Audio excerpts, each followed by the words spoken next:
Hey guys, welcome to October's House, the place where we talk all TV, cinema, and horror.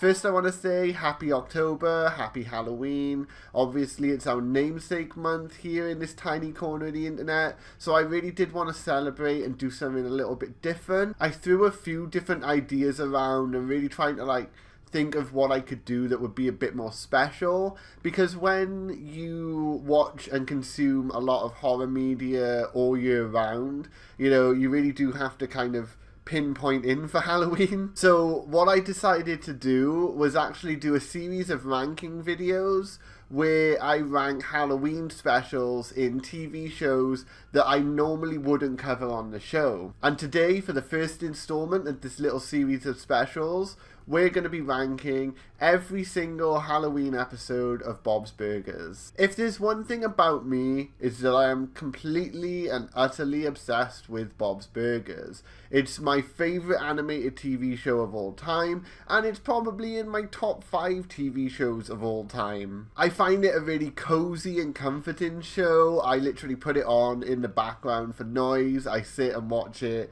and concentrate, or I can sit from season 1 and watch it all the way through and then go right back to season 1 again. It's probably a problem. Bob's Burgers is known for a few different things. It's known for its kind of quirky art style, at least in the very start of the show. It's known for its kind of offbeat humor, and it's known for its massive array of side characters that are just unhinged. And if you're even a casual fan of Bob's Burgers, you'll probably know that they're really good at doing holiday themed episodes. The Thanksgiving episodes are always iconic, and the Christmas episodes are always really emotional, but obviously from a personal standpoint, I love the Halloween episodes. It's always fun seeing the town and the characters celebrate Halloween. It's fun seeing all the different costumes and how they kind of work the show into a horror perspective. So as of filming, there are 15 full seasons of the show. A 16th have just started airing literally a couple of days ago. In the show's 15 season run, there are 12 Halloween episodes because season 1 and 2 don't have any. But in this list, I do have 13 episodes. And that's because in season 14, there technically wasn't a Halloween episode, but there was a very horror-inspired episode that kind of filled that space. So I wanted to include that too. And just for clarity on how I'm ranking these, I do have a couple of factors that I'm taking into consideration for each episode. The first is the story. If the story of the episode isn't good, then it's not going to rank very high. And if it's great, then it's going to obviously be more enjoyable to watch. The characters, if it features more of my favourite characters, then I'm probably going to enjoy it more. Another one is the costumes. A big part of the Bob's Burgers Halloween episodes are the costumes that the characters put on. And this does seem like it could be insignificant to the quality of the episode, but I do think that the more fun and the more hilarious the costumes are, the more memorable the episode is. How it celebrates Halloween and the atmosphere of the episodes. I do think that some episodes lean more into the holiday than others, and I do think some episodes lean more into the atmosphere than others, so that would be a factor in how I'm judging them. And lastly, how much fun I have with the episode. I think this one seems a bit obvious, but I do want to clarify that this is a fairly subjective list, and there are some episodes that I'm going to rank a bit higher because I just enjoy them, even though some of the others may be a bit technically better. So let's get into it. We've got quite a few episodes to go through, and we're going to start with season 15's episode 4, For Whom the Doll Tows.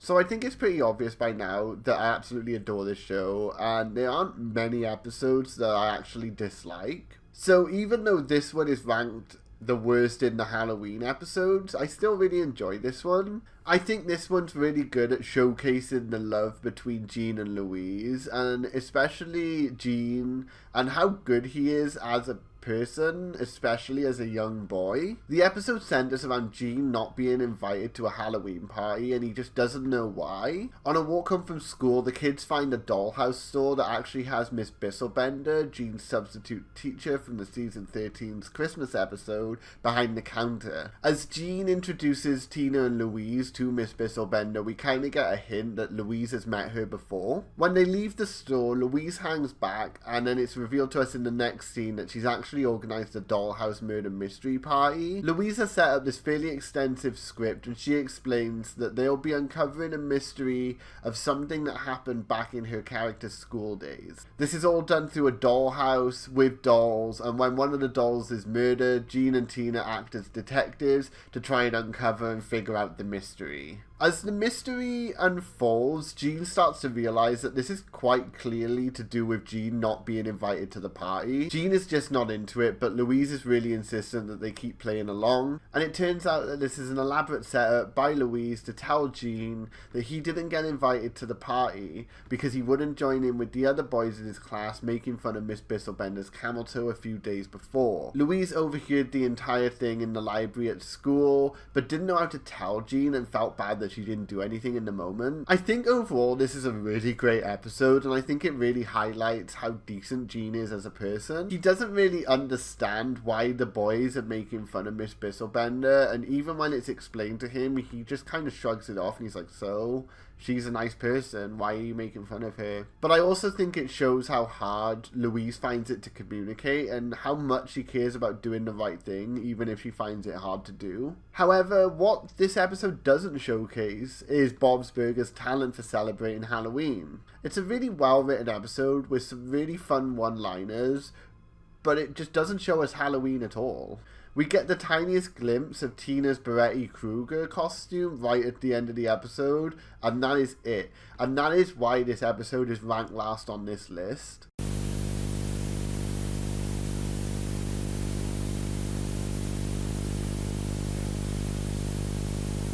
On to season 12's We open to young Linda and Gail 27 years ago in their school gymnasium, the night before a pumpkin competition, and we see that they've accidentally knocked over and smashed all of the pumpkins.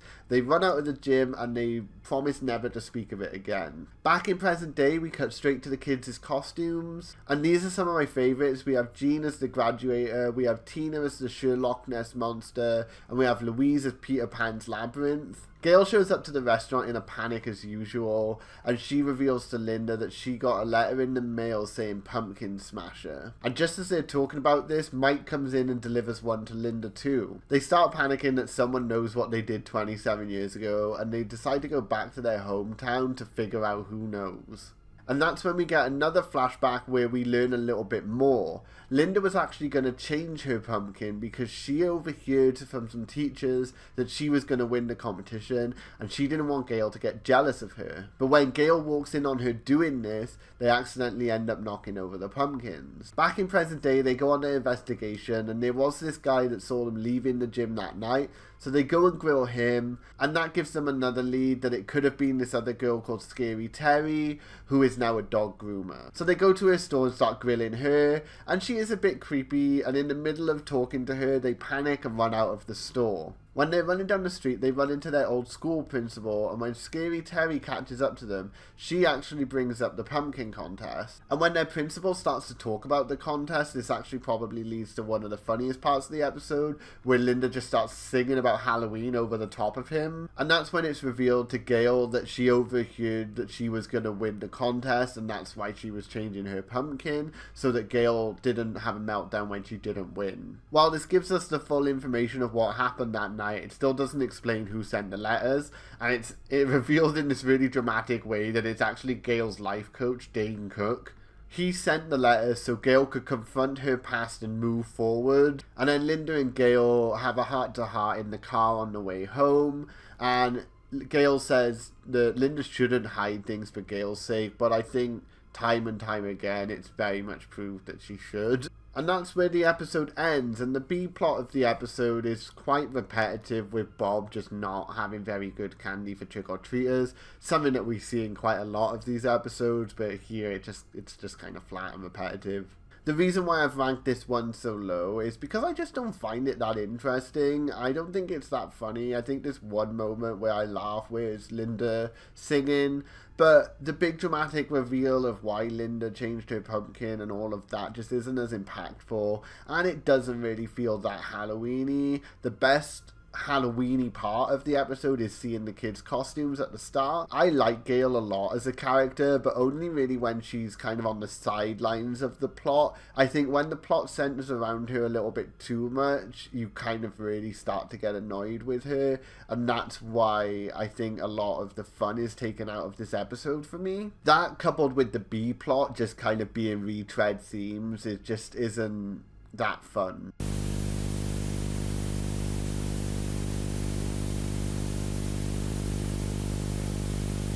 So next up, we have Season 3, Episode 2, Full Bars. Season 3 is actually the first season where we get a Halloween special, so we do have Season 3 to thank for this yearly tradition. This episode starts with Teddy in the restaurant hounding Bob and Linda to come to his Halloween party, but Bob says he can't because he's taking the kids trick-or-treating, even though he RSVP'd maybe to Teddy's party, which leads to the really funny line, "I've got 42 maybes, Bob, who can plan for that?" Linda is already in a full mermaid costume, and I kind of love it. And that's when the kids walk in and we get our costume reveal for this episode. Louise is Edward Scissorhands with actual scissors. Tina is a mommy mummy with a little baby mummy. And Jean is Queen Latifah from her Unity days, and honestly, I'm not really sure what this one means, but it's quite funny anyway. And this actually starts the running joke that we get most years, where Linda just doesn't understand Tina's costume at all. The kids decide that they want to go trick-or-treating on their own this year, and they plead with Bob to let them. And Linda kind of convinces Bob to let them go on their own so they can go to Teddy's party. Teddy gets really excited over this, obviously. I want to quickly note as well that I know that the first couple of seasons they were finding their footing with this show, but there is some like really weird musical stings happening in this scene, and it throws me off so much. So we move on then to the kids actually out trick-or-treating, and the candy is basically non-existent. No one's giving out anything. It's awful.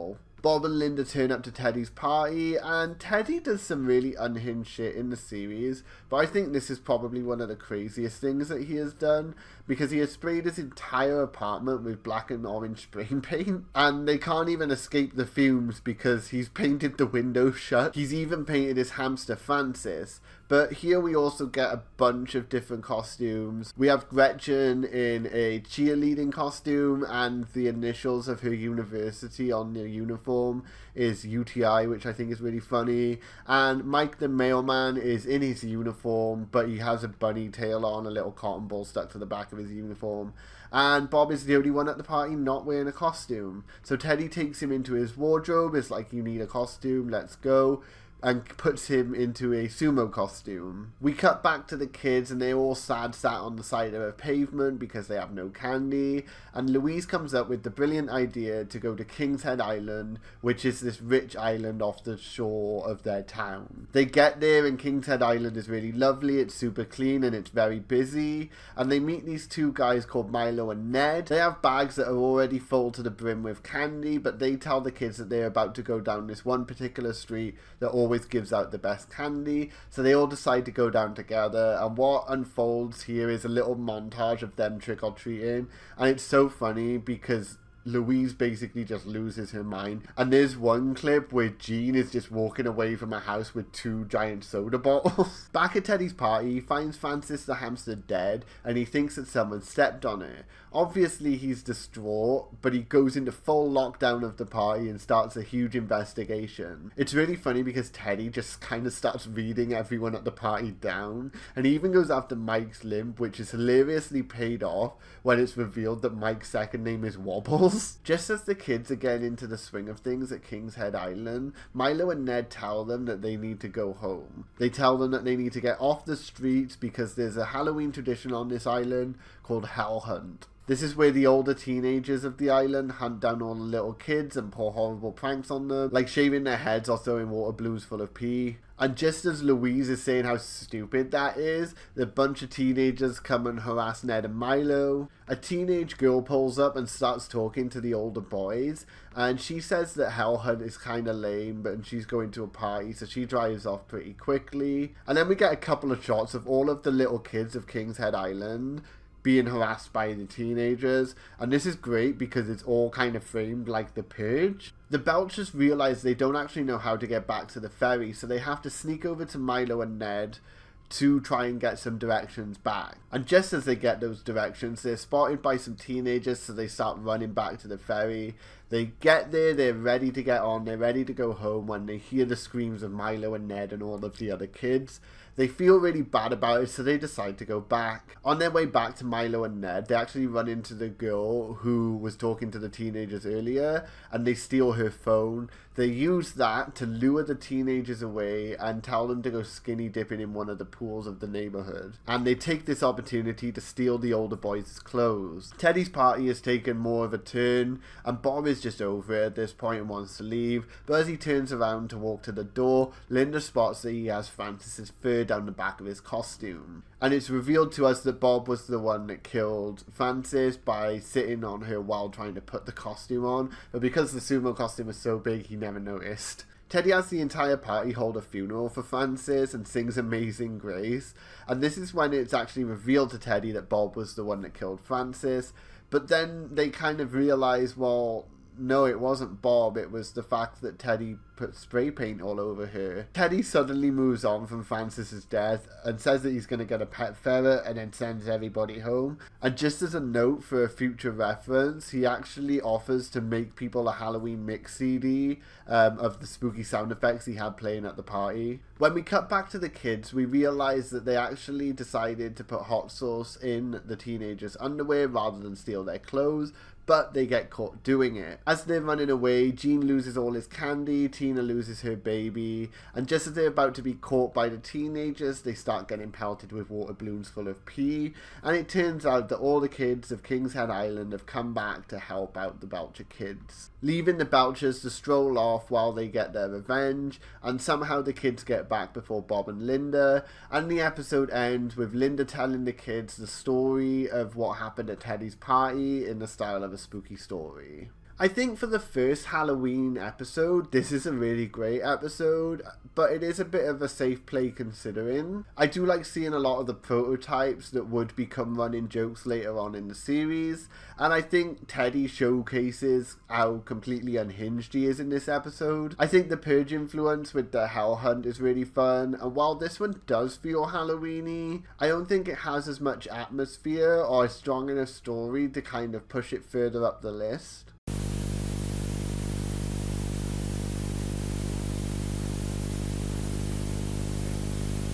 Season 11, Episode 4, Heartbreak Hotel Halloween. Opening the Season 11 Halloween special, we get Teddy at the restaurant telling Bob that he's going to donate blood. Linda decides that she wants to do this too, but Bob is super against it with his fear of blood. And that's when Teddy actually finds out that Bob is O negative, and O negative is like the universal blood type. So Teddy tries to convince Bob to donate blood, but even Teddy just talking about it is making Bob nauseous. The kids reveal their costume, and they're actually wearing a group costume where they're all dressed as a snail, and the shell kind of goes over the three of them. I think this costume is fun, but it's like nothing too special. This is when we learn that Louise actually has a vendetta on a certain house, because 2 years ago they ran out of candy and promised Louise double the amount of candy next year, which they failed to do. In the flashbacks showing this, we see Louise as freshly squeezed Beetlejuice, and we also see her as Blade Bunner. Gene is Baby Gaga, which is probably my favourite outfit by him just for the platform heels alone, and he's also Cat Stevens. And Tina is dressed as a Ghostbuster and 16 Handles. Honestly, I think that this one does make up for the lackluster snail costume. Louise has a plan to get revenge on the house where she's going to steal the entire bowl of candy. And while she's explaining this is when the restaurant gets a to-go order, and Bob asks the kids to deliver it to the hotel down the street. Tina immediately accepts because she kind of wants to procrastinate Louise's terrible plan. When they get to the hotel, they deliver the burger to an old woman who's using the burger as bait. This scares the kids off before she even gets a chance to explain, and they run out of the hotel screaming. They realize that Jean actually dropped a part of the snail costume in the hotel, and they have to go back in to get it. The guy at the front desk of the hotel explains to the kids that the old woman is actually named Dolores, and she comes into the hotel every Halloween to try and conjure the spirit of her dead husband who died 50 years ago in the hotel. Tina, trying to procrastinate on Louise's plan, convinces Jean and Louise to stay in the hotel for a bit to see if Dolores can actually conjure the spirit of her husband. Dolores reveals that she was at a Halloween party 50 years ago in this hotel, and she saw her husband sneak off with someone dressed as a genie. So the real motive to conjure the spirit is actually to get back at him for cheating and damn his spirit to hell. Tina, being the hopeless romantic that she is, doesn't actually believe that Roger cheated and tries to prove this theory kind of genuinely, but also trying to just hold off on doing Louise's plan. When Louise calls her out on this, Tina makes a deal with her that if she can prove that Roger didn't cheat, then they don't have to do Louise's plan. But if it turns out that he did cheat, then she would go and not complain about the plan. They end up in the hotel lobby with a bunch of paranormal enthusiasts who are there to see if Dolores can actually conjure the spirit. During Tina's investigation, the photos and the letters that she was using from Dolores actually go missing, but she actually manages to figure out that Roger was actually allergic to nuts, and the genie was a doctor that was helping him back to his room. Dolores actually took the photos and letters from Tina when she wasn't looking, because she was scared that if Tina did actually prove that Roger didn't cheat, her coming back to the hotel for the past 50 years every year would just be a waste of time. In the B plot, Teddy and Linda actually convince Bob to come along and donate blood, but for some reason the nurses leave him on his own even though he's a nervous wreck. Linda, Teddy and the two nurses that are manning the van are outside having like a laugh and eating some cookies or whatever, while Bob is inside having an awful time. He ends up passing out in the middle of the aisle of the van. They eventually find Bob and take him outside and give him some cookies and have him promise that he wouldn't tell anybody what happened. And that's pretty much it. That's pretty much how the episode ends. I think we get some really funny moments. I think we get some really good costumes. And I think the investigation is quite interesting. But the episode just kind of like happens and ends quite quickly. It's not like a build-up. It's just, okay, we're in the hotel now, we're investigating, you've done the investigation, that's the entire episode. I would have liked to have maybe seen the episode end with the kids finally going trick-or-treating, and maybe even get an ending scene where Louise just goes crazy on the house that keeps shafting her for candy. Overall, I think this one just sits pretty okay. There's some funny moments, but I just don't think it's as exciting as some of the other episodes.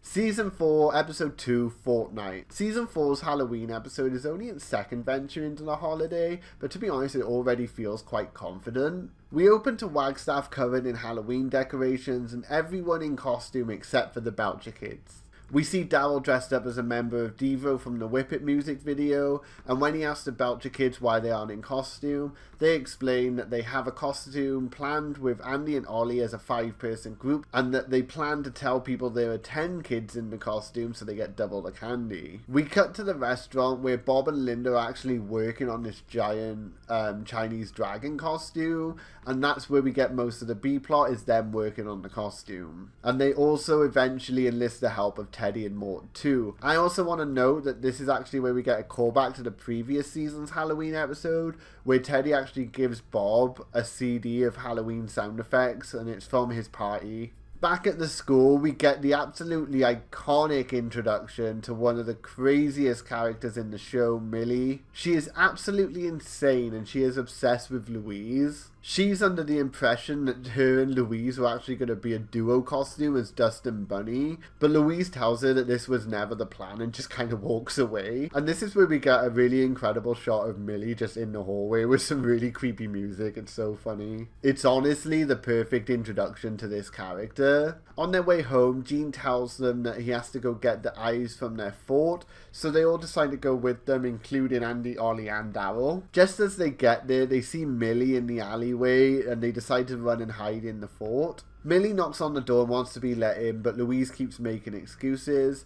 And after she leaves, Daryl is explaining that he has a map of all the best trick-or-treating spots. But as he's explaining this, a truck pulls up to the fort, blocking them in. The driver of the truck gets out and is talking on the phone, and he says that he's going to leave the truck there all night, meaning the kids are going to be stuck there all night. The kids rightfully start panicking, and honestly, this feels really claustrophobic. Millie comes back and they beg for her help, but she's so insane that she just keeps like poking at Louise and drives her to absolutely lose it. Louise calls Millie a nutcase, and that's when she's like, oh, okay, and then just leaves them there.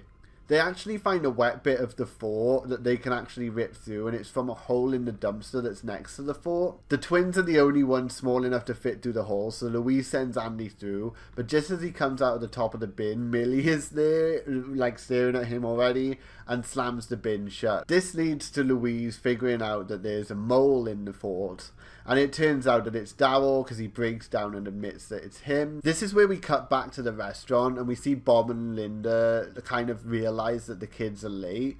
They don't know where they are, so they go, oh, they must be in the fort. And this is where we kind of get a glimmer of hope. We think, oh, okay, they're going to go and get found.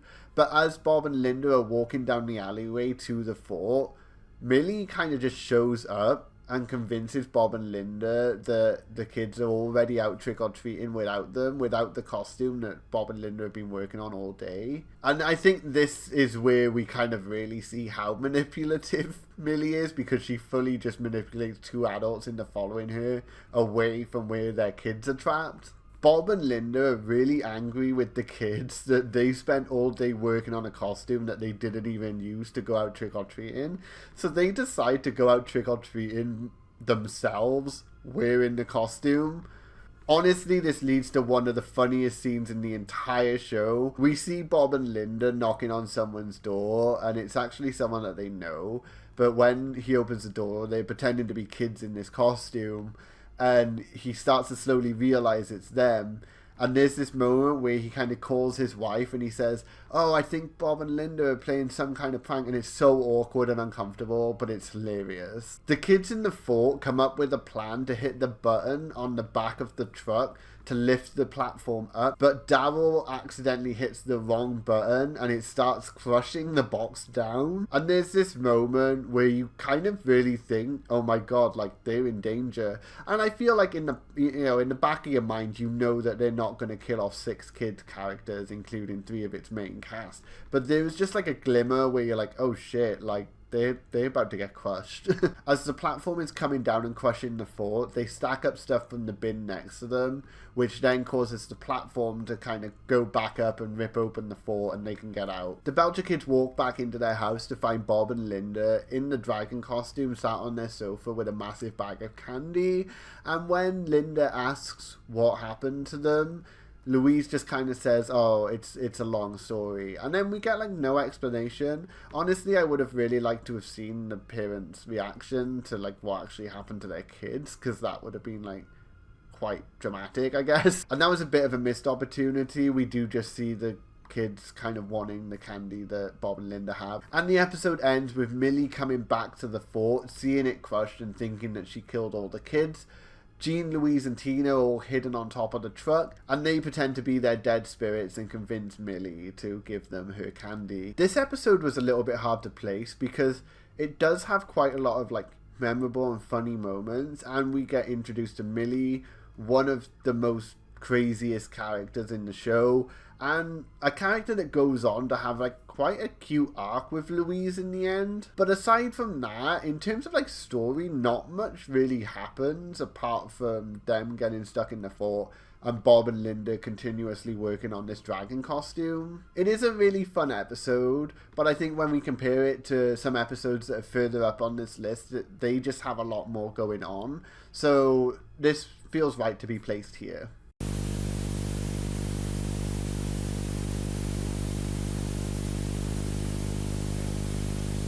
Season 10, Episode 4, Pig Trouble in Little Tina. This one does actually touch on similar themes to the Dollhouse episode, where the episode starts with Tina not being invited to a haunted hayride with Jocelyn, Tammy, Jimmy Jr. and Zeke because she's too nice. The big difference in this is that Tina actually succumbs to the peer pressure, and she actually does end up getting invited on the haunted hayride because she makes some jokes and makes fun of a fetal pig that she has to dissect in her class. She starts getting nightmares about the pig, and this is where we dive into a full Nightmare on Elm Street parody. Tina can't sleep, and when she does, she's haunted by the pig. So Louise tries to help her by searching up pig demon rituals on the school computer, which is hilarious in itself. They dig out the fetal pig from the dumpster so that Tina can perform a ritual on it, where she has to mix her blood and the pig's blood together and bury it in the ground. And this ritual is supposed to stop Tina being haunted by the pig. After this, they go home, and this is where we get the costumes. Louise is dressed as the Bjorn identity. Honestly, I didn't get this at first because I didn't realize like a baby carrier was called a Bjorn. And Jean is dressed as Fiona Applesauce, which furthers the mythology of Jean being queer. Tina isn't dressed up in a costume for this episode because she's going on the haunted hayride. She is still really tired as she hasn't slept, but she is determined to have her kiss at the hayride with Jimmy Jr. We cut to the hayride, and it's quite funny because it's really terrible. It's just a couple of pop-up skeletons and that kind of thing. So everybody gets bored and starts making out, and just as Tina is about to kiss Jimmy Jr., she falls asleep again. The ritual didn't work, and she's having another nightmare of the pig. While dreaming, she traps the pig with the help of Dream Louise and Dream Jean, and comes to the realization that she's only having these dreams because she feels guilty that she made fun of the pig in her class. She wakes back up on the hayride, and she stands up to the rest of the kids and eventually has a kiss with Jimmy Jr. The episode ends with the family sat around eating candy, with Tina just passing out. The B-plot revolves around earwax being stuck in Bob's ear, and it's just kind of that's it. I really like this episode, and mostly for the Nightmare on Elm Street references, to be honest. I think Tina does have a nice arc here, but I think it's nothing that we haven't seen before. You know, we get a lot of Tina feeling guilty over something that she was peer pressured to do by Tammy and Jocelyn. But we do get a lot of horror-inspired sequences here, and I do really like it for that. I think it is interesting that it doesn't quite lean into Halloween as much, but it does lean into horror a bit more.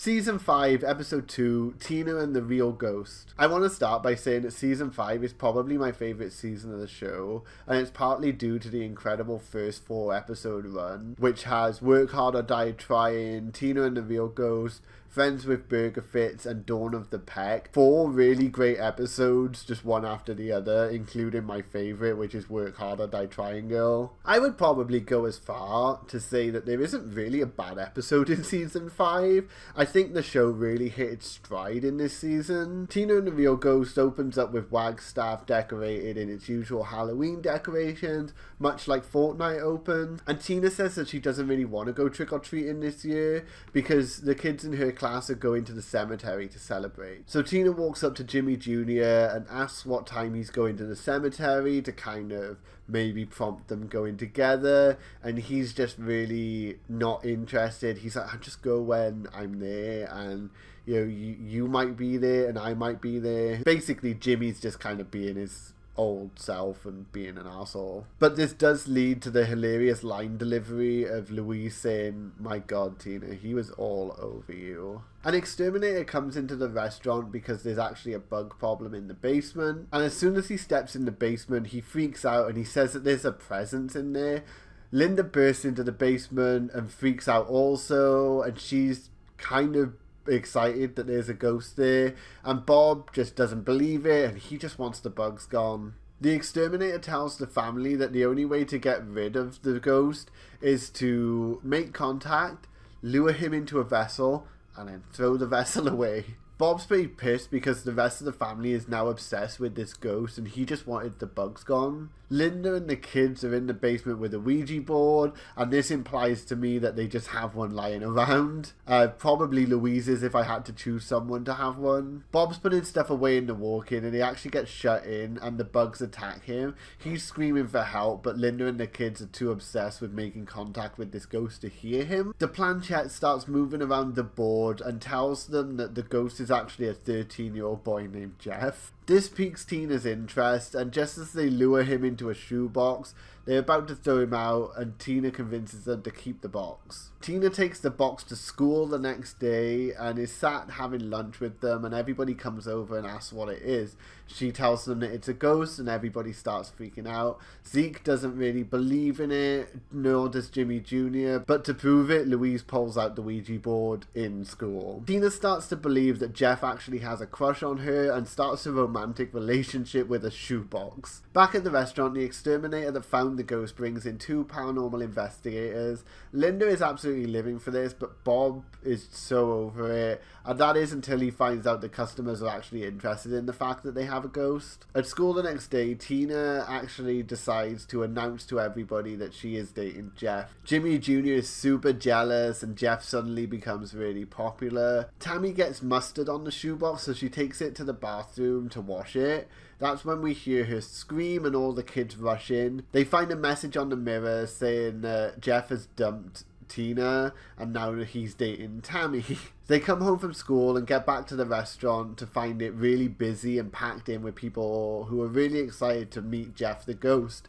But Tina has to tell them what happened in school, and she runs off and locks herself in her bedroom really upset. Louise then admits to the family that she was the one that was controlling the Ouija board, and Linda awkwardly kind of stutters that, yeah, of course, she knew that she was pretending the whole time. Louise says that she just thought it'd be funny and she didn't actually expect Tina to start dating the ghost. And when she goes to apologize to Tina, Linda stops her and says, no, if you tell her now, she'll feel stupid on top of feeling heartbroken, and that they just need to let her celebrate Halloween and she'll get over it in her own time. And this is finally where we get the kids' outfits. Jean is Turner and Hooch, Louise is Ryan Gosling from Drive, the major motion picture trailer, and Tina walks in with no costume, and Linda sweetly says, oh, pretty glasses girl? It's kind of cute actually. Tina says even with everything that happened with Jeff, she still wants to go to the cemetery. So Louise and Jean also decide to go and get revenge on Tammy. The older kids are obviously scared to go into the mausoleum,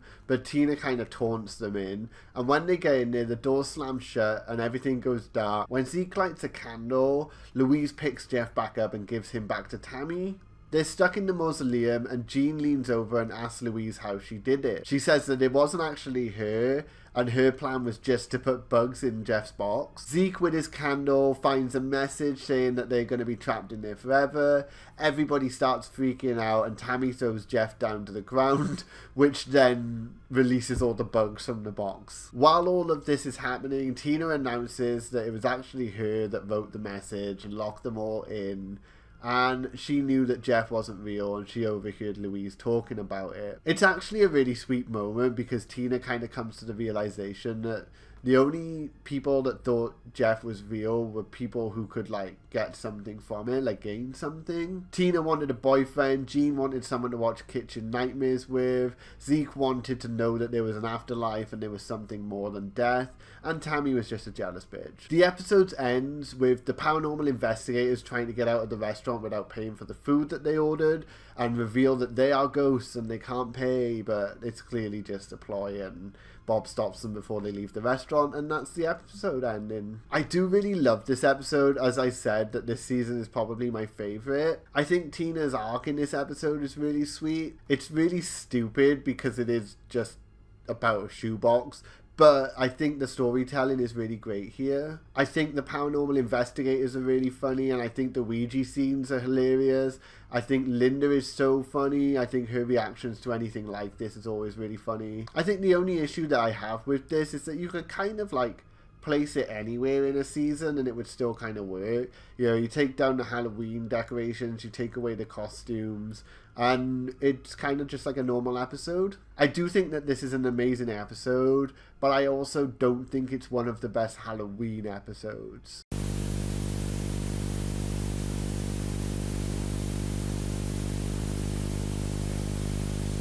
Season 7, Episode 3, Tina Witch. Season 7's Tina Witch opens with the kids walking to school and discussing how excited they are for the school costume contest.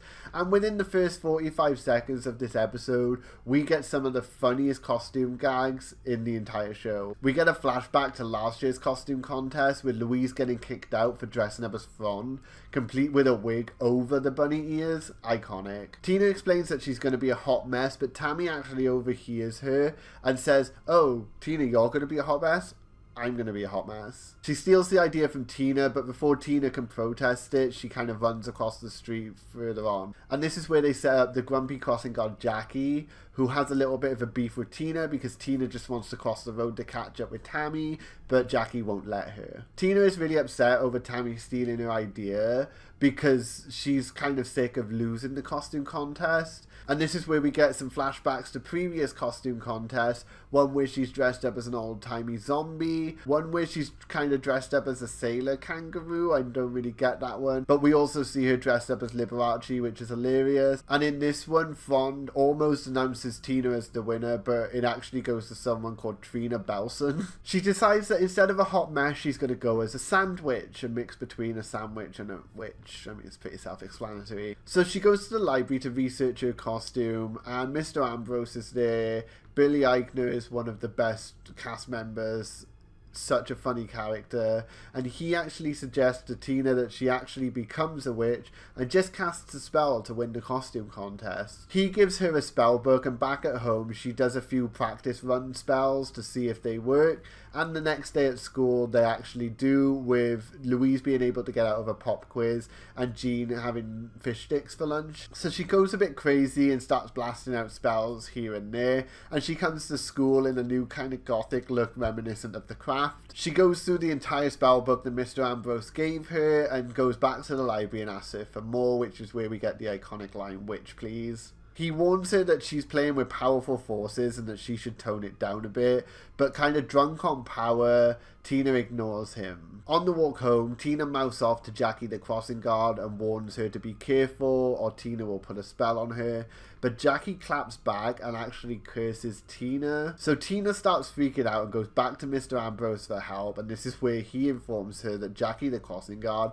is actually a really powerful witch and got kicked out of his coven because she was too busy messing with the dark magic. We finally get to the contest and we see Tina as a sandwich. Quite funny. We see Jocelyn as Judge Judy. We see Tammy as a hot mess. Rudy enters the contest as Marcel Marceau, which is honestly quite a serve. Tina gets called up to present her costume, but she starts panicking when she sees Jackie in the crowd. She starts walking down the stage really weirdly, and she announces to the crowd that she's acting weird because she's scared of the curse that Jackie put on her. While doing this speech, she kind of comes to the realization that none of the spells actually work. She just felt more confident and they were kind of just coincidences. In an attempt to move things along, Fond calls Tammy to the stage, who ends up pushing past Tina, which causes them to both fall off. After the show, it's revealed that Rudy was the one that won the costume contest, and honestly, rightfully so. And Jackie comes up to Tina to accept the apology that she gave on the stage. The B-plot is that Bob keeps making jack-o'-lanterns, putting them outside the front of the restaurant, and they keep disappearing. He makes about 4 jack-o'-lanterns before it's revealed that it's actually Mr. Fishoder that's taking them, and he genuinely just thought that people were making them to donate to his pumpkin attraction. And the episode ends with the entire family going to the pumpkin attraction, where Fishoder tries to charge Bob for pictures of his own jack-o'-lanterns. I really like this episode. The amount of costumes are great, even though I don't think it's the most costumes we see in a Halloween episode. Mr. Ambrose is so unhinged and so funny. I think he really elevates this episode. And watching Tina gain full confidence with her witchcraft in a kind of homage to The Craft is really fun. This isn't one of the first episodes that I think of when I think of Bob's Burgers Halloween episodes, but it is definitely pretty solid.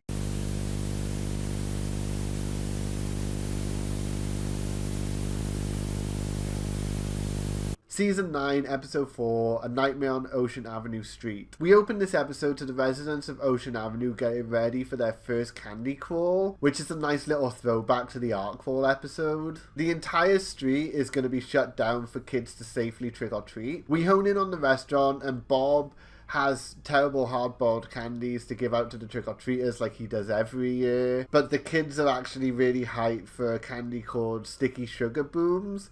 We also learn here that Dr. Yap is offering money to any kids that hand in their Halloween candy. Teddy comes into the restaurant and explains that a rival handyman had actually got a job next door decorating their shop front, and that he wants Bob to let him decorate the restaurant so that he can kind of one-up this guy. Bob agrees to let Teddy do this, and it becomes this entire competition. It's so good. I love this part of the episode. And then we go straight into the costume reveals, and these are some of the best costumes. We have Jean as Andre 3000 the Giant, we have Louise as the dragon with the girl tattoo, and we have Tina as None of Your Business. Linda just doesn't get this, and it turns into a whole joke. Even though everybody started trick-or-treating and Halloween is in full swing, Teddy is only just finishing up his display for the restaurant. And this is where the other handyman, Glenn, reveals that his display has a full working animatronic, and Teddy just loses it and needs to one-up him again. The kids are finally out trick-or-treating, and we get a full montage of them going through Ocean Avenue, trick-or-treating at all the different stores.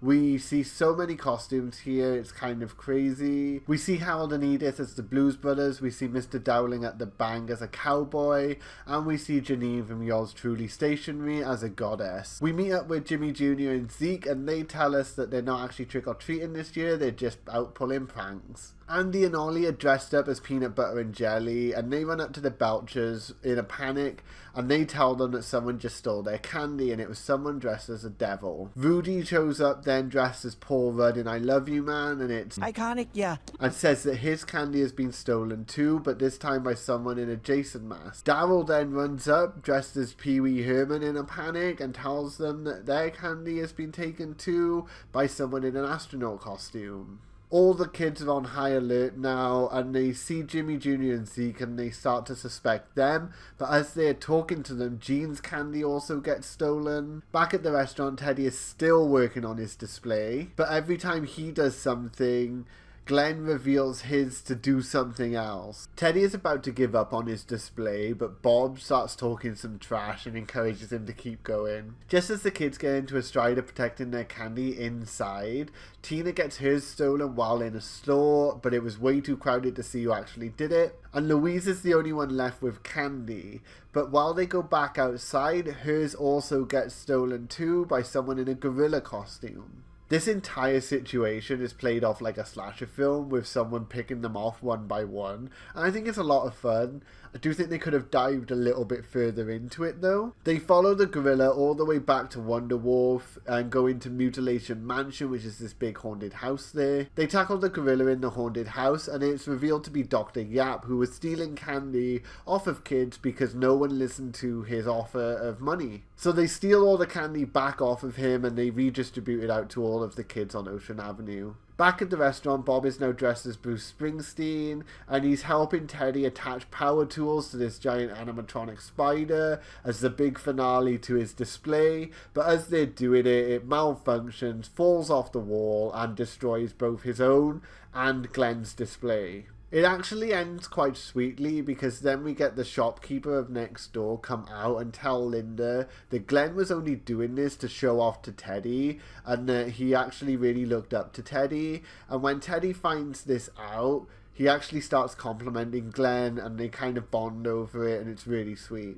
So yeah, the A plot and the B plot both get quite sweet, wholesome endings. I can't get over how alive the town feels in this episode. There's so many people, it's so busy, it's constantly moving, and like even in the background when you see Wonder Wharf, you see the Ferris wheel constantly moving, and like the roller coaster zooming around. I just think it feels so busy and Halloween-y. I love it. It's definitely not as atmospheric as some episodes, but it's definitely a cozy one, and it feels very familiar. The only reason that this one doesn't rank higher is that the story itself just isn't that gripping to me. I really like the format and the setup of it kind of parodying a slasher, but I think it could have been taken a bit further.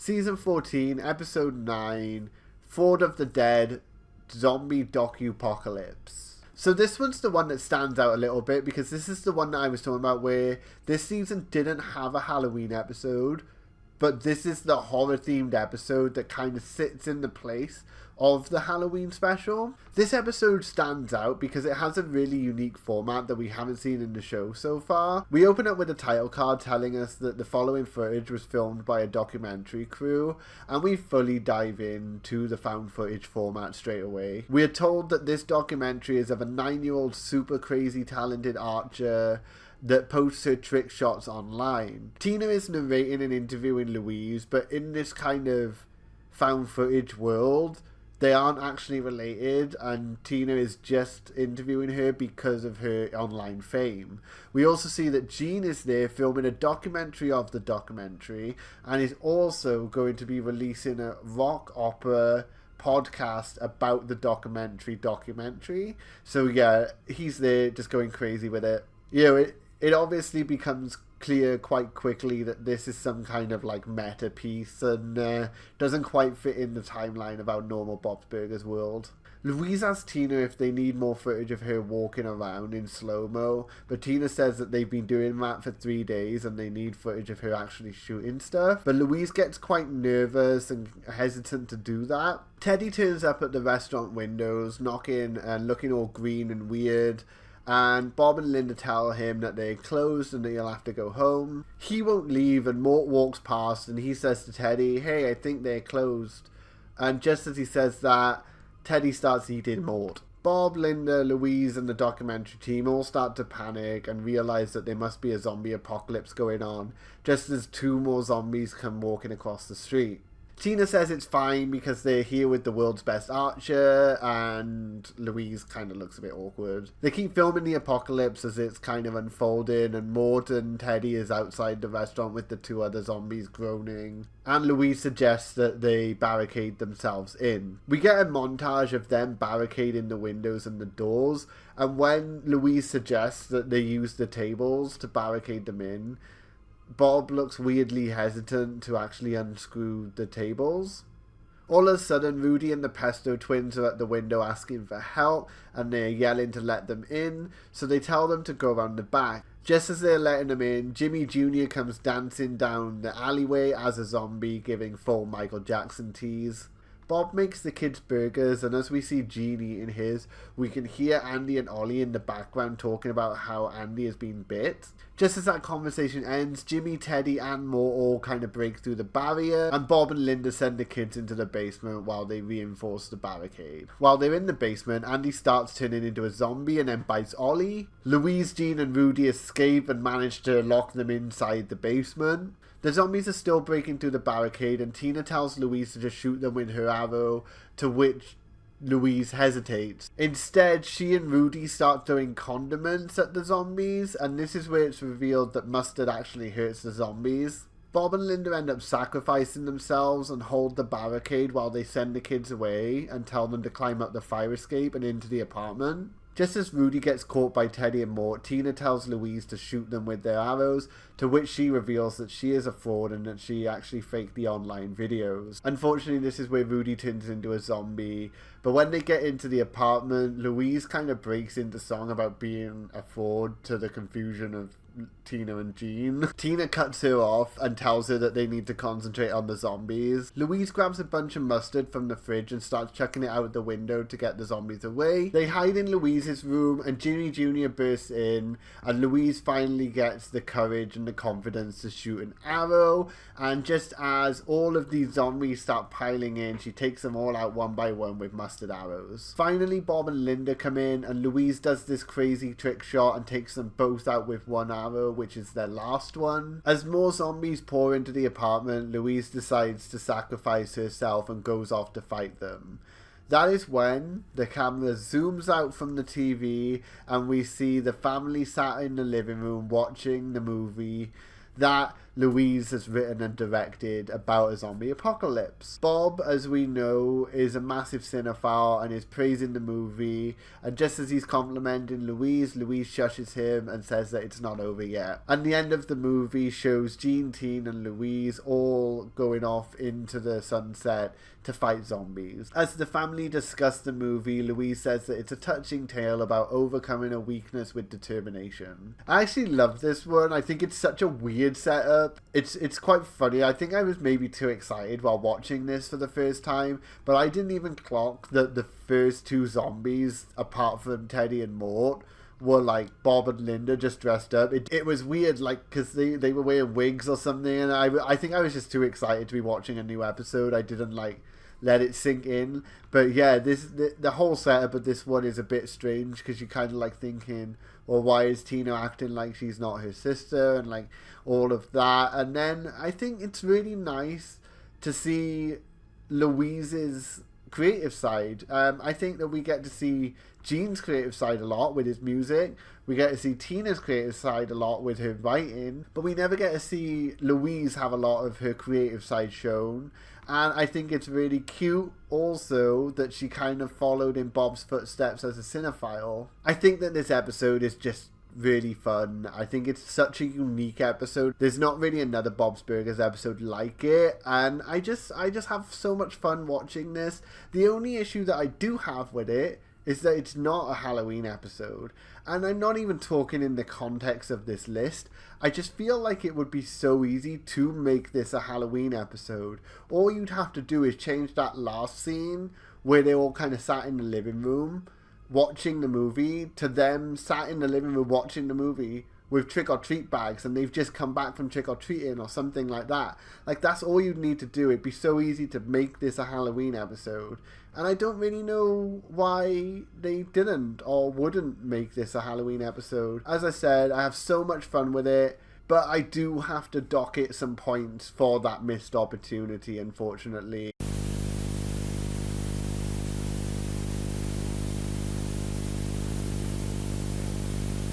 Season 8, Episode 3, The Wolf of Wall Street. The Wolf of Wall Street opens up with a Channel 6 news report from our favourite news reporter, Oslin Brenner. She tells us that there's a wolf loose in the town. This is so funny because she just keeps saying allegedly every couple of words. The fish odors are suspiciously given an interview and kind of deny that there is any wolf at all. Bob is sitting on the sofa with an injured leg, and that's when we get our first costume of the episode, when Linda comes in dressed as the sheriff. She does this terrible snap out of it. Iconic. Teddy then turns up to look after Bob while Linda is out trick-or-treating with the kids, and he's dressed as a sexy nurse. And this leads to a really funny joke where he's like, oh, well, I actually meant to order a scary nurse. The kids then come in with their costumes, and Jean is dressed as Handsome Grapes. I think this is just cute. This is just so cute. Louise is Javier Bardem from No Country for Old Men. Tina is dressed as a mombi, a zombie in Linda's clothes, and I think this is where the joke of Linda not getting Tina's costume hits its peak. This is probably my favourite opening of all the Halloween episodes. Within like the first couple of minutes, you just get joke after joke after joke. It doesn't really let up. So Linda leaves to take the kids trick-or-treating, and Bob gets really paranoid off his pain pills. But the trick-or-treating starts off really badly, as no one has any candy because no one thought anybody would be out trick-or-treating with the wolf on the loose. The town is absolutely dead, and the kids are really disappointed. The entire town is covered in a fog, and it really sets the atmosphere. I don't think we've ever really seen the town like this before, and it's so cool. When the kids want to go home because the trick-or-treating just isn't happening, Linda doesn't want to disappoint them and suggests that they go on a spooky adventure into the park where the wolf was supposed to have been sighted. Just as they're going into the park, the fish odors pull up and say that they're looking for their alpaca that has escaped from the petting zoo, but they get really suspicious when Linda mentions the wolf. Back at home, Teddy looking after Bob is just so hilarious. I think that they probably are one of the best duos in the show, if not the best duo. Bob spots a bite mark on Teddy's arm and starts to suspect that he's actually a werewolf. And when Teddy goes to the bathroom, he's trying to get like out of his tights from the sexy nurse costume. So he starts like grunting and groaning while he's in the bathroom, and Bob thinks that he's transforming. When Teddy comes out of the bathroom, Bob actually handcuffs him to the table and runs out of the house, and he also falls down the stairs as he's running out. It's a really chaotic scene, a really chaotic sequence. Just, again, doesn't really let up on the jokes. It's really funny. Back with the kids, Linda is starting to regret going to look for the wolf as things are starting to get a bit real. In the park, they bump into Randy, the filmmaker, who's trying to get footage of the wolf. This leads to Louise wanting to make some money off of him, and they agree to work together. There's a really tense moment where they walk through the forest and they think they found the wolf, but it's actually revealed to be the missing alpaca. Meanwhile, all of this is happening. Bob is running through the town away from Teddy, convinced he's a werewolf, and he actually ends up hiding in a park, and this is where he actually encounters the wolf. And just as the wolf is coming up to Bob, the fish just pull up in their van and take the wolf with them, and it's all revealed that it's actually Felix's pet wolf that just got out and ran away. When Teddy catches up to him, Bob tries to tell him about the wolf, but he just assumes that he was hallucinating, and that's when we cut back to everybody at home, including Teddy and Randy, and they're all just kind of talking about their experiences. No one really believes Bob, and the kids just tell Linda how much fun they had with her, and it's actually kind of sweet. And the last shot is the alpaca walking outside the restaurant, and it's really cute. I have to say as well, the end credit song on this episode goes like ridiculously hard for no reason. I love this episode so much. It never lets up on the jokes. It's really funny.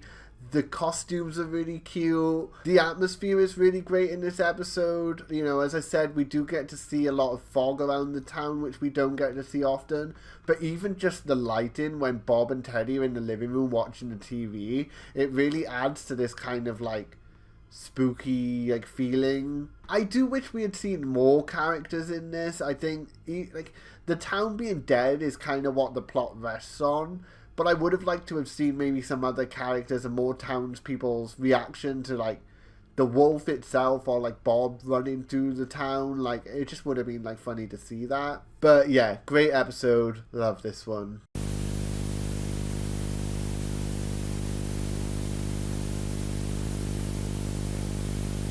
Season 6, Episode 3, The Haunting. We start this episode in the restaurant with Bob and Linda telling Teddy and Mort their Halloween plans, and that they're planning to take the kids to a Halloween haunt, which they kind of do every year. Teen and Jean are fairly excited, but Louise just isn't, because she just can't be scared and nothing scares her, and she just finds them really tedious. Bob is determined to scare her and tells her that this year is special because this haunt that they're going to is one that Bob and Linda set up specifically for them. We cut straight into them driving there, and the new Boys for Now song is on the radio.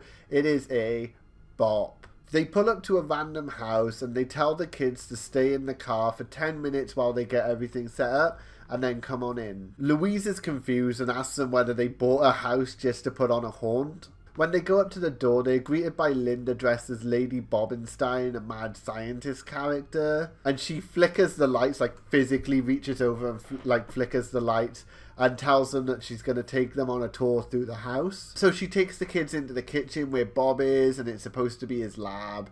And they have all these like Halloween tricks set up where like, you know, you can reach into a box and feel food and think that it's guts or whatever.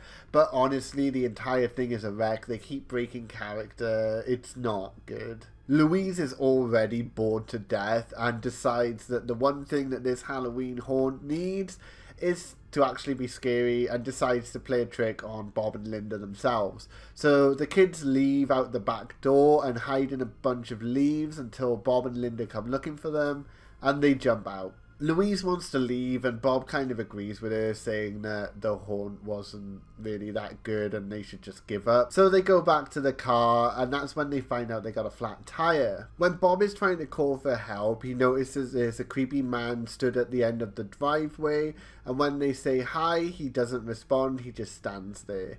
They decide to go back in because Bob can't get any cell phone reception, and decide to call from inside the house. When they get inside, Louise asks whose house it is, and Linda says that it's one of Mort's clients, and that he's like lent them the house to use as this like haunted house. Just as she's explaining this, they hear a groaning come from the basement, and Jean realizes that Mort's clients are all dead because he's a mortician. Just as Bob gets through on the phone to the tow company, the entire house electricity goes out and they're stuck in the dark. Everyone kind of freaks out a bit and they all decide to investigate the noises coming from the basement. They all creep down there and Louise is clearly getting a little bit scared, but she's trying her absolute hardest not to appear like it. They find a ghostly figure in the basement, they all scream and realize that it's actually just a cloak on a meat hook. Just as they're trying to nervously explain this away, there's a massive bang upstairs and a huge scream, so they all go to run out of the house only to find that it's locked.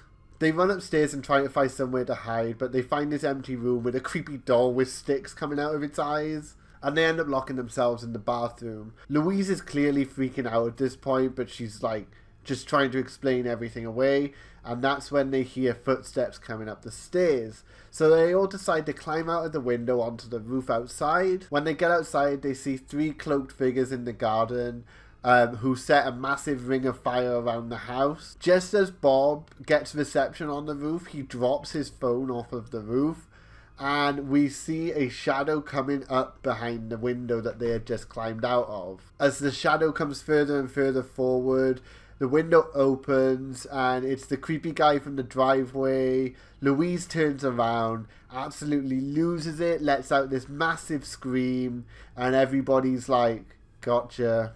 It's then revealed to Louise and us, the audience, that the entire thing was set up by the entire family to try and scare Louise for the first time. The 3 cloaked figures in the yard is Teddy, Mort, and Mort's mum.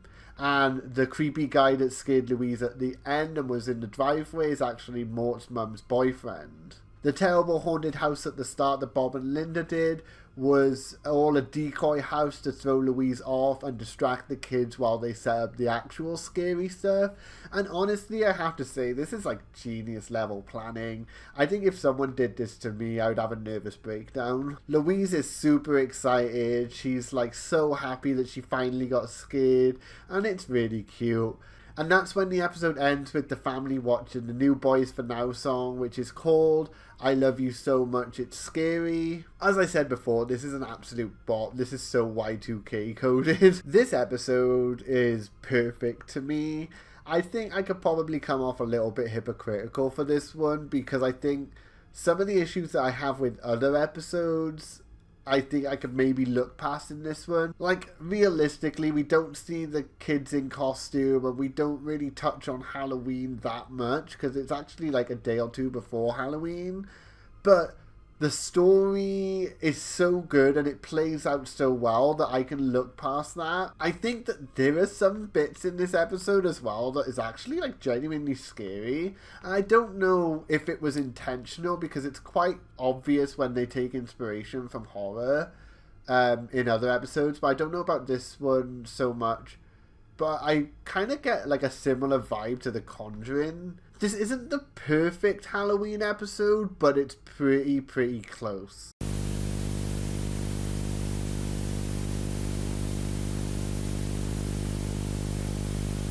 And that leads us on to Season 13, Episode 6, the highest ranked episode that I have on this list, Apple Orchard but Not Gory. When I first started writing this list, I really thought that the earlier seasons were gonna rank a bit higher, but watching them all in kind of one big chunk like I've been doing with this list, I do genuinely think that the later seasons are really great. And obviously this is no exception. We have a Season 13 episode in the #1 spot. Apple Orchard starts with Louise travelling on a school bus on Halloween to a school trip. Bob is also there as a chaperone, Miss LeBons is also there, and straight away all of the kids are in their costumes. Rudy is a mummy, and Louise is dressed as Helen Hunt from Twister, and Jessica is dressed as Billie Eilish, a kind of mashup between Billy Idol and Billie Eilish. Louise is quite anxious to get back to school because there's a costume contest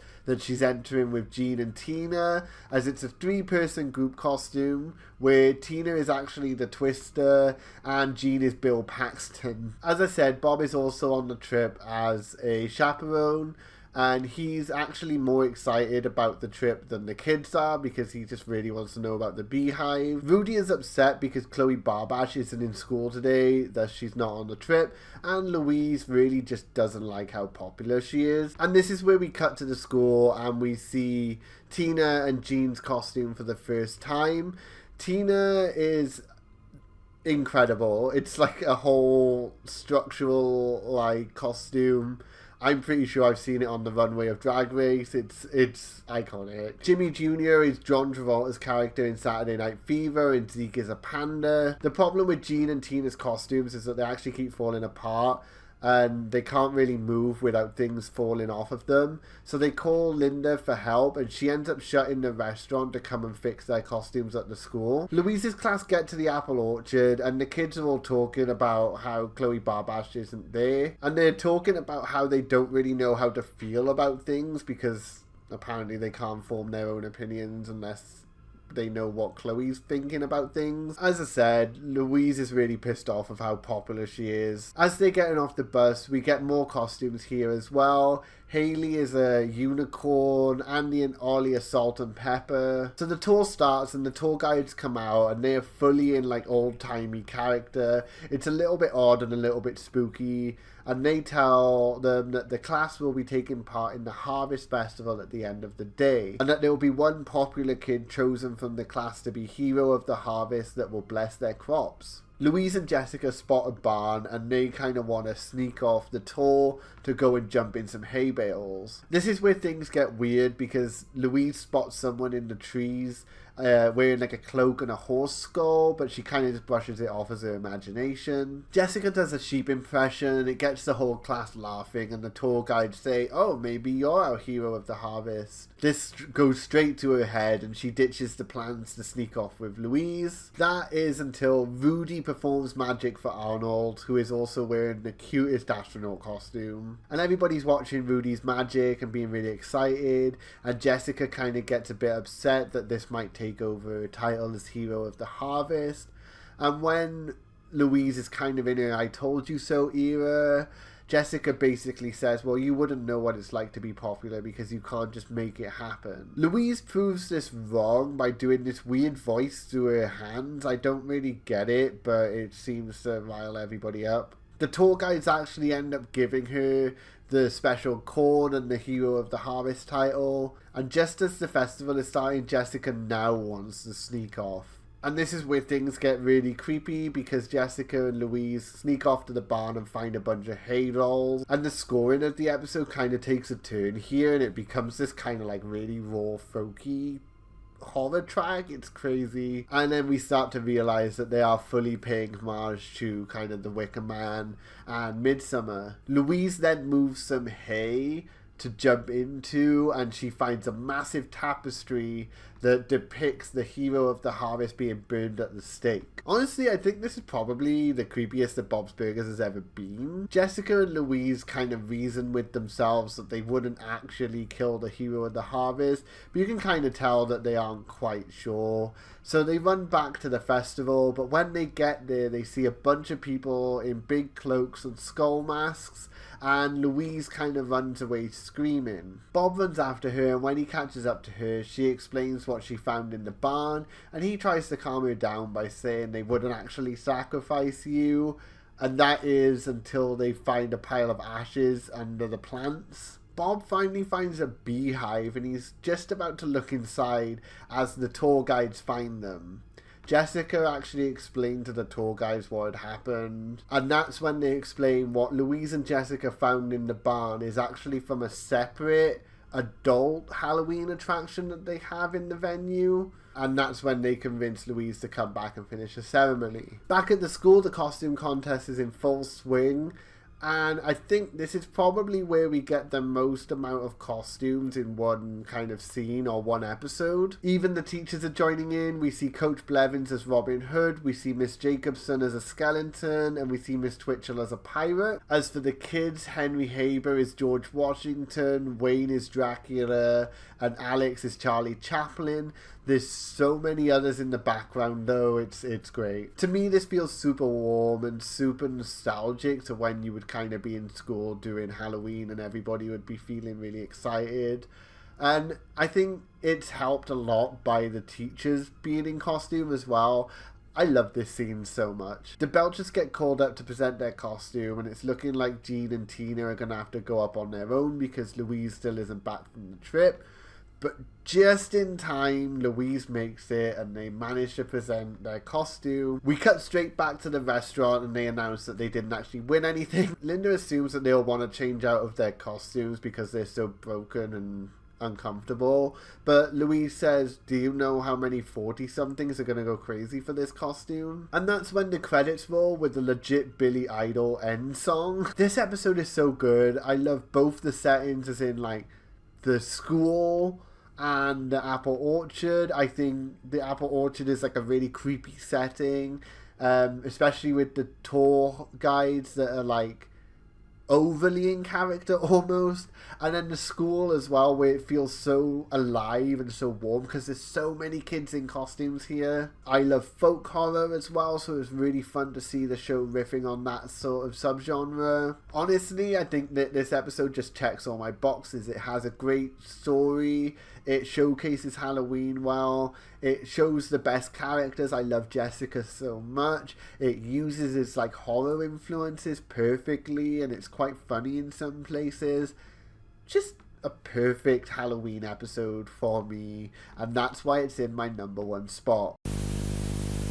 So there we are, every single Halloween episode of Bob's Burgers ranked. I hope that you've really enjoyed this one. I really didn't think that this project would turn out as big as it did when I first started it, so I had to kind of realign some ideas for what's coming up. But I've had so much fun doing this. As I said, Bob's Burgers is one of my favourite shows, if not my favourite show. So writing about it is always going to be a lot of fun for me, and I'm more than happy to continue the conversation in the comments. If you like agree with my rankings, if you don't, make sure you subscribe because the October Halloween celebrations are not over yet. I've got a few more tricks up my sleeve. First off, we've got the Dracula reactions come in, and that'll be a regular weekly thing when that starts. I think it starts on the 7th. And I'll be continuing this little series of rankings, with the next one coming up being Disney Channel's 2000s Halloween specials. Thank you for watching, and I'll see you in the next one.